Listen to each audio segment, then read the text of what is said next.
What is going on, you guys, and welcome back to another video. If it is your first time here, my name is Brandon. In today's video, very exciting one, we're going over currently the largest holding or the largest position that I own in my personal portfolio.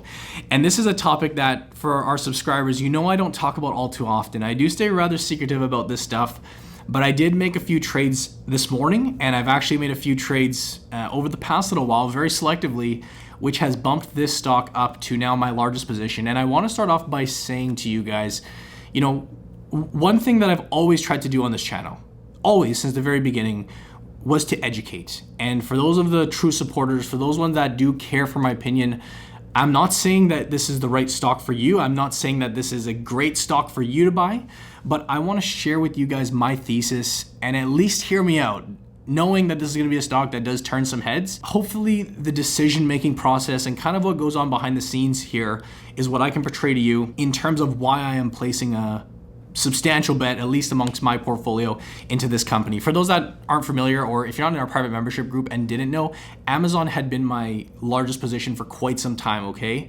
I want to say for at least a couple years, Amazon has really been pushing forward, but this new position in which I bought shares this morning, it's the company Tencent. This new position has now etched it out for the largest weighting in my portfolio. And for those that don't know my history with Tencent, Tencent Holdings, ticker TCEHY, I've actually owned the stock since about 2017. So going on, going on 4 years now. And since then, and still to this day, it is one of my favorite little gems in the stock market, and I do believe that we have another opportunity coming our way, granted, if this is an appropriate stock for you, okay? Let's dive on into just a quick little update of the stock for those that aren't. I'm not gonna be going into a whole overview of the stock because you've heard me talk about them a million times, but I do wanna just see what's going on with the share price, because Tencent stock, as you can see from this report, is down about 30%, actually beyond 30%, looking like 31% as of clipping this screenshot. Yet when we take a look at some of the financial numbers that are being reported, this is a massive company that is growing at a pretty darn tremendous clip. We see revenue up 25% on a very, very large company. Let's not mistake this company for a small cap or a mid cap stock that is seeing these revenue numbers. This is a massive, massive company growing at 25%. And when you understand the law of, the law of big numbers, that's definitely not what it's called. But as a company scales and gets larger and larger, it's very hard to post these types of numbers unless you're really doing something right. But a 25% growth rate over the previous quarter. Note these are in Chinese yuan, CNY. 65% in net income. I'll actually go ahead and pop up another chart for you guys just to take a look at some of the other numbers. Operating income growing year after year in this case. Strong free cash flow generation. One concern that you could argue with is the margins are decreasing. And I think that's actually to be expected. When you have a company that's growing so fast and they're expanding, often they'll kind of sacrifice their margins up front, and with time you can see those come down, but hopefully stabilize soon. To me, what I'm trying to get across is that these numbers are just absolutely phenomenal. From a financial standpoint, these are some very, very, very impressive numbers that really compete up with the likes of the FANG stocks, which we're going to talk about later. I actually have a really good example that I want to draw as we get a bit deeper into this video today. But the thing to understand about Tencent is that the sentiment right now regarding Tencent and Alibaba and the Chinese market in general, it's not a very happy sentiment at the moment. As I mentioned, Tencent shares alone are down about 30%, again 30.95 as of this chart. Alibaba as well is down about closer actually to 35%. It's fallen higher off their highs. And even the Chinese market, just FYI, if we want to use this as a proxy, this is the iShares MSCI China ETF or index, ticker MCHI. This one as well has started to pull back quite substantially. And I think it's actually very fair to say at this point that many of the Chinese companies, in particular the tech stocks, have fallen into a bear market territory. And to me, I kind of asked this question, taking a look at these charts and taking a look at these holdings, does this add up? Okay, does this add up in terms of what the companies are doing and what the share price or what the sentiment is currently in the market? And I do firmly believe, and this is not an easy thing to kind of come to, because it's tricky, and we're going to get into the risks and the regulatory issues and the actual concerns that should be noted in just a moment. But I asked, does this add up, and are we being presented with a good long-term opportunity on some of these companies? My answer, as a little sneak peek, I think is yes, because I want to start this segment off by calling this an unignorable tailwind. And I don't know if unignorable is a word, unignorable, but something you cannot ignore when it pertains to these types of companies is the power and the nation in which these companies reside in. And when I look across globally, in fact, just FYI, right now in the markets, I actually don't see a ton of value in the North American markets. I really don't. And that goes for US, that goes for right here in Canada. Yeah, you're gonna find some stocks, but just in general, these markets, I don't think are showing extreme levels of opportunity. In fact, nowhere close to that. But when you look across the globe, you have powerhouse countries like Russia. Well, obviously US goes without saying, but aside from that, we have countries like Russia. We have countries like Germany. We have countries like China, which are growing, and they have such a purposeful and powerful governance and mindset within the country that it's hard to see how these businesses will not continue to prosper over the coming years. And this is a question that you can be the judge of, but many people would argue at the current pace that we are at right now, it won't be long for China's GDP to outpace that of the US. What you're seeing on the screen is, this one is a chart here of the US GDP, and unfortunately it goes back to 2019, but you get the point here. Still a phenomenal nation that we live in, or in North America, that grows at a very, very nice pace. But now what you're looking at is the growth of China's GDP. And we're seeing high single-digit numbers, significantly higher on a year-over-year basis. This is a country with a population of about 1.4 billion people, which FYI makes up about 20% of the world's population. And it's a very fair argument that I think people can make in that sooner or later, in fact, possibly sooner, China could overtake the US as the world's largest economy. In this clip, it says here, earlier than expected. And what I want to talk about this, again, this is all kind of falling into the situation that these companies in general find themselves in. You know, whenever we're looking for investment opportunities, regardless of what the opportunity is, we love to have them in a expanding or in an area where there is, you know, the future looks promising from a growth perspective, from a monetary perspective. And in China's case, population aside, actually, let's look at the population first. Massive population that is yet to experience the same type of evolution and advancements that we've seen here in North America. Let me explain what I mean by that. Because, you know, here in North America, Canada, US, everything that we do nowadays involves the cloud. Everything that we do involves our smartphones and social medias. And we've gone through this boom over the past number of years, in fact, probably over the past decade or so.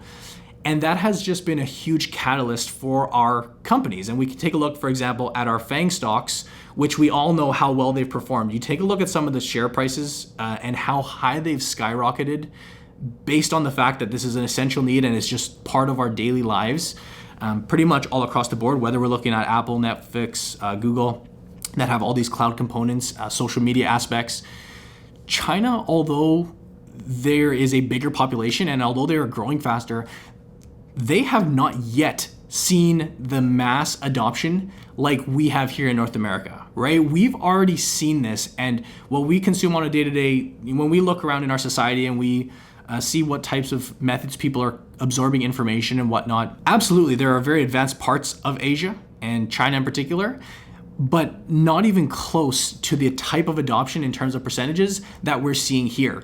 In my opinion, that boom is yet to come. I'd almost go as far as saying it's kind of lagging what we've done by at least a few years, potentially even that much of a decade. And for those that don't know what Tencent does, again, I'm not going to get into it, but think of them as like, they are just a technology conglomerate with cloud, with social media exposure, with streaming exposure, with payment processing. It is everything that should benefit from the the way that the world will evolve, and especially with a rapidly growing economy such as China. I think to me this is one of those macroeconomic environments and one of these opportunities that, although people want to turn a blind eye and they want to, for good reason, as we're going to talk about, actually, we can talk about it right now. For good reason, people do want to, shy away from these investments. A lot of people don't even know about these investments to begin with. If you hear the name Tencent, there's a lot of people, not the big institutions, because this company has so many ties and they're so powerful that people do know about this company, but a lot of retail investors don't even know the types of opportunities that sit over there, other than maybe a big company like Alibaba, which is clearly a very, very popular stock here in the US market and whatnot. But essentially, I think it's very fair to recognize, and you can feel free to agree with me or not, I think it's very fair to recognize that there is this massive tailwind behind these companies. But like I said, not without legitimate concern. And I think this is something that will always hold Chinese stocks back. It will always kind of hinder their performance. And that is the many, many risks that do come with this company. And before I get into the risks, actually, I'd just like to make very, very clear again, this is not a stock recommendation to you, okay? None of my videos, even though it says stocks to buy, it's not a stock recommendation. These are stocks that I'm liking for you to go research more and see whether they fit into your own portfolio. This is a stock that suits very well for me, a 26-year-old willing to take on more risk. I'm willing to bear these potential risks because of the potential reward that I think may come with these companies. Just to be very clear, this does not mean that this is a perfect stock for you, especially if you're someone who's 57, 58 years old and you're thinking about picking a great stock for your retirement nest egg. Probably not the stock for you, because in terms of these regulatory concerns or regulatory issues, which we've seen in the past and we're seeing right now, this has been months and months in the making. There's been a lot of complications with government allowing things, for example, like IPOs, the spinoff of a huge division and IPO. This was a kind of a starting catalyst as to some of the realistic things that happen when you're investing over in China. Mergers have been disapproved. DD, which is a new stock and very exciting stock here over the past couple of weeks, they're having some hiccups because the Chinese government and regulators are basically wanting to do somewhat of a security check, it sounds like. I don't know exactly what they're doing, but it sounds like they want to do a security check before these stocks can trade here over on the US markets. And you always have these risks and talks about these companies being delisted if they don't provide the appropriate financial requirements based on the US markets and whatnot. And something to be understood about this type of company is that these will always be present. And what we're hearing about in the news right now, there's a buzz around this type of thing right now, which has really sent these stocks into a bit of a bear market. But we've seen this before. And again, I've held shares of Tencent since 2017. About a year after buying the stock, we saw a very, very similar case where shares ended up being down more than they are today. They ended up being down, I think, about 40% because they were struggling with their gaming division. There was this trade war that was looming, and this came a little bit after. But there's the same concerns that these companies are not going to be able to do business. The world is going to cut them off, et cetera, et cetera. The relationship between US and China is not good. And there was a ton of negative sentiment, which in hindsight turned out to be at least over these past few years, not a bad entry point and not a bad opportunity to get into a company like this. Now, what I believe, however, is that although a lot of these concerns are definitely something to factor in general, these companies are so powerful financially, as we looked at the top of this presentation, that if you can see past this sentiment and this short-term negativity and all of the buzz that's going around right now, we again could be presented with a really, really strong opportunity. And I want to give you guys an example that I draw upon here in the US, and it's the company Facebook. And Facebook, just FYI, this was a company that I believe just a couple weeks ago or within the month reached that $1 trillion club, the infamous and very, very lucrative $1 trillion or very, very exclusive $1 trillion market cap. There's very few companies that can boast that type of performance. Now, Facebook has had its fair share of regulatory issues and bad press. And again, very rightfully so, right? I'm not even a huge fan of Facebook, which I know people will say is funny that I like Tencent off Facebook. That's a personal preference. But these Cambridge Analytica data scandals, or these hacks and these data scandals, And, all of these press conferences that could have led to something, and in many cases at the time really feels like that type of thing will happen, it ended up in the long run, or at least thus far, ended up being more or less noise. And these powerful companies with powerful financials that they pump out year after year, quarter after quarter, that produce a boatload of money, they end up doing just fine, okay? And, I look at some of I don't ever just want to copy what the large investors are doing, but you can definitely take some great information by looking at some of the most successful investors of all time. And you look even just, for example, here's a clip that I took earlier today, just saying Al Gore's investment firm bought Baba recently. I'm sure he has the backroom info on the actual chances of this stock being delisted. Just like the senators had closed door info on COVID and dumped shares. Here's another one that I'm sure you're all well familiar with. And of course, we're looking at Alibaba in this case, but Charlie Munger just bought Alibaba stock. And these very, very high profile investors, very, very powerful people, when you get to this, I don't want to get all like, conspiracy and whatnot, not in this video and maybe never, because it's just an opinion. But when you get this group of people that has so much money, okay, the billionaires, the powerful people, they have connections. They have these ties with people. And if you think that that's just US, they're just dealing within the US, and they don't have ties with people in Russia, people in China, and they don't have business stuff going on here and there, I'd say you're very, very, very, very wrong. And you kind of got to open your eyes to how things work and how the power of money really just kind of shapes the world that we know. But anywho, what I'm getting at is that, when you hear these thoughts of delisting, when you hear these thoughts of the regulatory issues, it's a little confirming to me to see people like Charlie Munger, as someone who I very highly look up to, still going out in the modern day and identifying these Asian stocks, Baba in particular, as an undervalued asset, which he is comfortable putting X amount of money in. And again, with Al Gore as another example. The risks will always be there, but for me, it's one that I'm willing to take. And, there are actually other ways for those that aren't familiar. There are other ways to get exposure to Tencent, if that's a company that you feel that you like. For example, there's a couple of shares, which you probably aren't familiar with. One titled Process. That's a shares traded out of Europe on the European exchanges. And Naspers, I'm sure you may have heard about. They have heavy Tencent exposure. In fact, they're just, in my opinion, almost interesting and potentially better ways to get into Tencent. I take a look, for example, at Naspers with the 15 price to earnings of ratio of 15. I actually don't understand these companies enough to say that this is a clear, better alternative, but it's definitely one that sparks the interest as a potential way of getting this exposure if you do want to look into it earlier. But here's a good clip I can share with you. Naspers is a South African company, technically. It's really an investment company whose main assets lie outside South Africa. I might have said South America, but I meant to say South Africa there, sorry.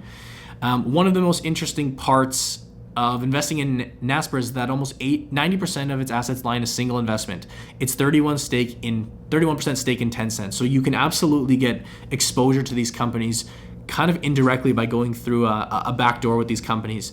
But what I'm trying to get at with today's video, guys, is that Facebook is just such a clear lesson that we can learn. And I think that's something we should always do as investors. We never want to fall into a trap of saying, well, this happened in the past, so we should absolutely expect it to happen in the future. That can actually be very, very dangerous. But you can pick up on a ton of clues about how this world works and how the perception of the stock market ebbs and flows. And you look at a company like Facebook, which has for years now been pumping out tremendous numbers. We've talked about them on the channel. You guys know that was one of my picks recently on our Stock Battles show or series, where even though the sentiment is negative for very, very legitimate reasons, I think that the money talks at the end of the day. And I do believe that we are seeing a very, very similar case scenario with that with the company Tencent over in China. Very, very close comparable to what we're seeing with Facebook, where if you can buy when there is blood in the streets, as they say, when you can buy when everybody's down against this stock and when there's all of this negative pressure and sentiment, that's when you can find yourself with the best long-term entry points for the long term. It doesn't mean that you can buy this stock and expect a great return right off the bat. In fact, as I touched on, this current drop that we've seen was only 30%. This stock just a couple years ago, just a few years ago, dropped 40% quite easily. These are very, very volatile assets, but for the reasons that I talked about earlier, such as these tailwinds and the expansion of China, and how more and more people are just going to end up using this company's products, and the ties that they have with very powerful companies across the world.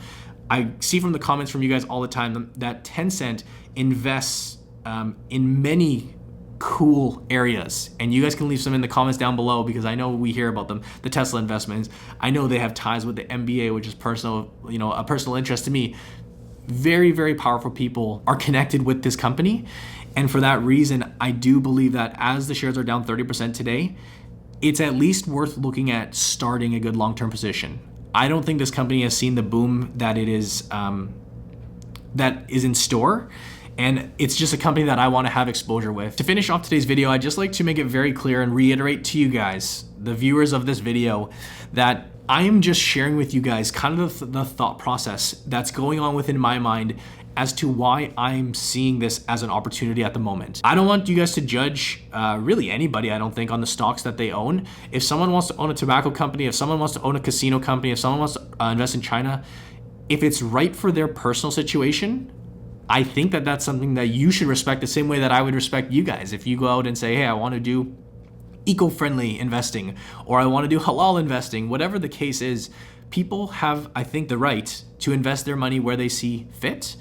And this is by no means a recommendation to you guys to go out and invest in the stock, especially if it's outside of your realm of comfortability in terms of the ethics behind this company, be in terms of whether it's too risky of a stock for you. Again, if you're an older person, this may be far too risky of a stock because, as I said, it can be quite volatile.